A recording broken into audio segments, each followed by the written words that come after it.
통로가 되라, 은혜의 통로가 되라 라는 제목으로 하나님의 말씀을 증거하도록 하겠습니다. 오늘은 속건제와 화목제인데요, 세 가지 질문 중심으로 한번 살펴보도록 하겠습니다. 부칙이 존재한다는 이유가 무엇인가? 이것이 첫 번째 질문이고요. 두 번째는 속건제의 메시지 가운데 균등하게 분배해라 내용이 나오고, 그리고 세 번째로 화목제의 정신은요, 그날에 다 먹으라는 것입니다. 차례대로 한번 살펴보도록 하겠습니다. 먼저 부칙이 존재한다는 이유가 무엇인가? 이론에만 머물러 있으면요, 부칙이라는 게 존재할 이유가 없죠. 그런데 부칙이 존재한다, 시행세칙이 있다라는 것은 그렇게 살았다는 뜻입니다. 예를 들면요, 금식을 한 번도 안 해본 성도님들이요, 30일 금식, 40일 금식 다 할 것 같죠? 그쵸? 이론상으로 간단합니다. 안 먹으면 됩니다. 그쵸? 아무것도 안 먹고 그냥 40일 동안 있으면 되는데, 이게 사실요, 금식이라는 게요, 쉽지 않습니다. 그죠? 하루 금식도요, 3일 금식이나 7일 금식만 어려운 것도 아니고 하루 금식도 어렵습니다. 왜 이렇게 갑자기 머리에서 음식 생각이 나는지요? 안 먹던 별의별 음식 생각이 다 나기 시작하죠. 특별히 장기 금식을 하시는 분들이 계시는데요, 40일 금식 같은 경우는 정말 목숨을 걸어야 되거든요. 그리고 40일 금식 하시는 분은요, 평생에 다시 자신의 예전처럼 건강이 돌아오지 않는다고 합니다. 그러니까 몸이 한번 확 상하게 되기 때문에요, 다시는 전처럼 건강이 회복되시지 않는데요. 그리고 40일 금식 하신 분들을 몇 분 얘기를 들어보니까요, 반드시 40일 금식을 하면 40일 금식이 끝난 다음에 보호식을 40일을 똑같이 하셔야 된답니다. 그래서 그때는 푹 그냥 쉬어야 되고요. 음식도 매운 음식, 뭐 짠 음식 이거 먹으면 절대로 안 되고요.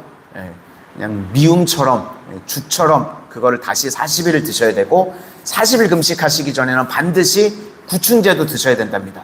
안 그러면 큰일 난대요. 그리고 물도 보니까요, 그냥 우리가 생수 마실 때는요, 저희 그냥 평상시 때는 모르죠. 근데 장기 금식을 하게 되면요, 물이 비린내가 나서 드실 수가 없답니다. 뭐 한 10일, 20일 넘어가게 되면요, 사람이 예민해지잖아요. 그래서 물도 아무 물이나 드실 수가 없답니다. 왜 이런 부칙들이 있죠?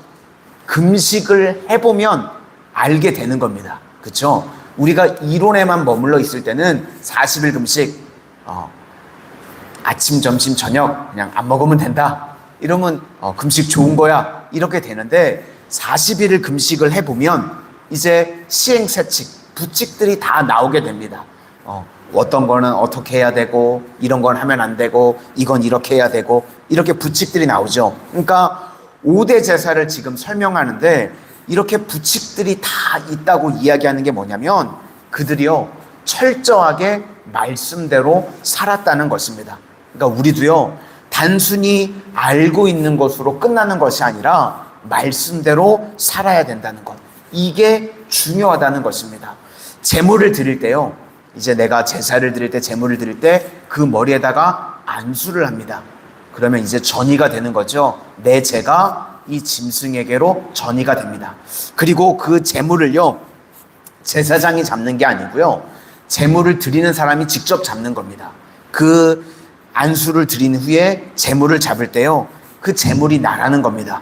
그래서 목을 치고 피가 막 흐를 때요, 이게 내가 죽어야 되는 거고 내 피가 흐르는 것이다 라고 하면서 제물을 주님께 올려드리는 겁니다. 그러니까 진짜 예배가 되겠죠. 이 모습이 원래는 나의 모습인데, 하나님, 내가 이 제물을 주님 앞에 드립니다. 그래서 우리 성도의 삶은요, 날마다 시행세칙이 있는 삶이 돼야 된다는 것입니다. 우리 성도님들, 날마다 말씀을 들을 때마다 그냥 알고 있는 말씀이 아니라 실천함을 통해서 내가 살아내는 그런 믿음의 삶을 살 수 있는 하나님의 거룩한 백성들이 다 되실 수 있기를 소망합니다. 두 번째로, 속건제에 있어서 중요한 건 돈으로 배상하는 거라고 말씀을 드렸었죠. 근데 여기서 중요한 것은 이제 그걸 돈으로 배상하면 그 당시에는 그것이 제사장들의 생활이 되는 것이었습니다. 그런데 여기 원칙이 있는데요. 균등하게 나누라는 것입니다. 8절부터 10절까지를 한번 보시도록 하겠습니다.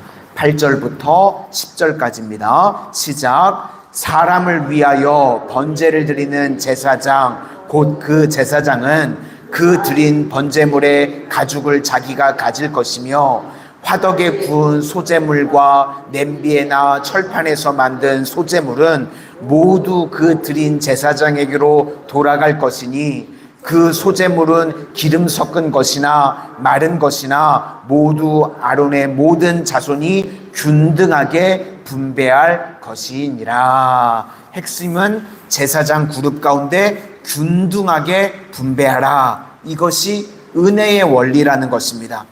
하나님께서 우리에게 어떻게 주셨는가 하면 제사도 제사를 드리는 제사장이 있죠. 그런데 자기가 제사를 드렸다고 해서 자기가 다 갖는 게 아닙니다. 제사장 전체가 균등하게 나누라. 이것이 은혜의 원리라는 것입니다. 신약에 보면 마태복음 20장에 하나님께서 우리에게 각 사람들에게요 더 주시는 게 있죠. 왜 더 주시는가? 그것을 통해서요 은혜의 흐름을 만들라는 것입니다. 나 혼자 쌓아두고 있는 것이 아니라 나를 통해서요 균등하게 나눌 수 있도록 은혜의 흐름이 있는 존재가 되라. 그러니까 섬기고 베푸는 축복의 통로, 은혜의 통로가 되라는 것입니다.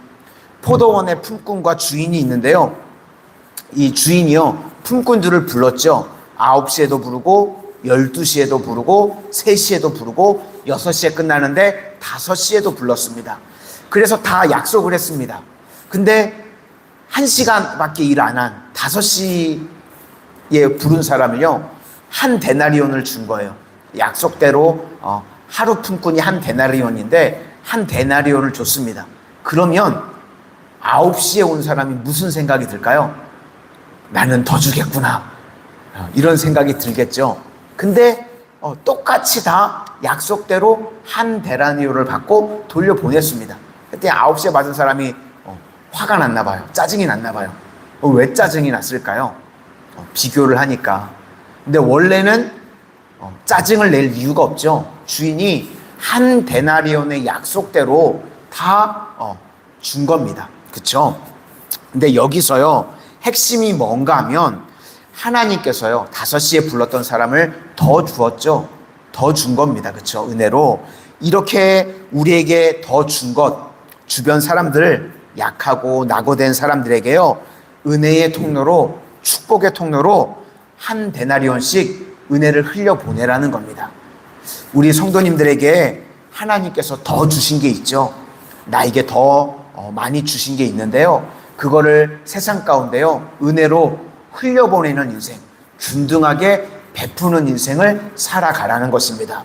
이 원리가요 사무엘상 30장에 보면요 아말렉이요 다윗의 가족들, 물건들 다 빼앗아가지고 도망을 쳤습니다. 그때 다윗이 돌아와가지고요 이제 부하들을 이끌고 아말렉을 잡으러 갑니다. 추적 끝에 이기고 돌아오는데 그때 추격을 하려고 할 때요 힘든 사람들이 있었습니다. 그래서 나가 떨어진 사람들이 한 3분의 1 정도가 우리는 도저히 피곤해서 갈 수가 없습니다 하고 나고자가 있었습니다. 그래서 3분의 1은 그냥 내버려 두고 3분의 2가 아말렉을 쫓아가서 그들을 멸하고 승리했습니다. 그리고 이제 돌아와서 전쟁의 전리품을 나눠야 되는데 그때 사람들이 이야기를 하는데 뭐라고 이야기하냐면 저 전쟁에 나가지 않았던 사람들은 전리품 나누면 안 되고 우리끼리 가져야 됩니다 라고 이야기를 했더니 다윗이 뭐라고 이야기하냐면 무슨 소리냐, 하나님께서 주신 이 전리품 다 우리가 균등하게 나눠야 된다. 이게 바로 은혜의 원리라는 겁니다. 오늘 석권제 정신처럼 모두가 다 균등하게 은혜를 베풀어야 된다. 이 말을 하고 있는 것입니다. 원래 이 자본주의라는 게요 가진 자가 더 가지게 되고 없는 자는 자꾸 없어지게 되는 모순이 발생할 수밖에 없습니다. 그렇죠? 그런데 이 미국이라고 하는 자본주의가요 망하지 않는 이유가 있습니다. 왜 그런가 하면 기부 문화가 있기 때문에 그렇습니다. 미국의 엄청난 부자들을 보면요, 또 엄청나게 기부합니다.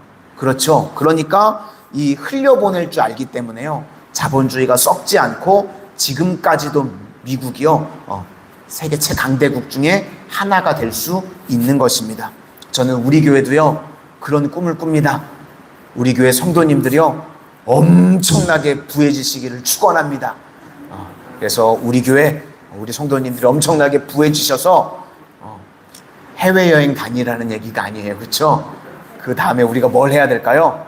흘려보내는 거예요. 저는 그런 꿈을 꿉니다. 우리 교회가 우리 교회를 통해서 우리 성도님들이 엄청나게 복을 받으셔서 은혜의 통로로, 축복의 통로로요, 선교하는 지역 가운데 인도네시아, 캄보디아, 뭐 여러 나라들이 있죠. 또 북녘 땅에도 또 우리가 지금 대치교회를 섬기러 나아가는데요, 수많은 교회들을 섬기고 선교하는 일에 쓰임받는 교회가 되기를 소망합니다. 그렇게 꿈꿀 때마다 저는 막 내 가슴이 뛰거든요. 우리 교회를 통해서 은혜의 흐름이 있는 축복의 통로로 쓰임받는 우리 교회와 우리 온 성도님들 되시기를 바랍니다. 이것이 바로 속건제 정신이라는 것입니다. 이제 마지막 세 번째는 화목제 정신인데요, 지난번에도 한번 살폈던 것처럼 화목제는요, 그날에 다 먹어야 됩니다. 네. 화목제는 기름 섞인 것도 괜찮고 누룩이 섞인 것도 가능하고 흠이 있어도 되고 다 되는데 비둘기같이 작은 거는 안 됩니다. 그래서 양이나 소를 잡아서 드리는데, 왜 이걸 많이 잡아야 되냐?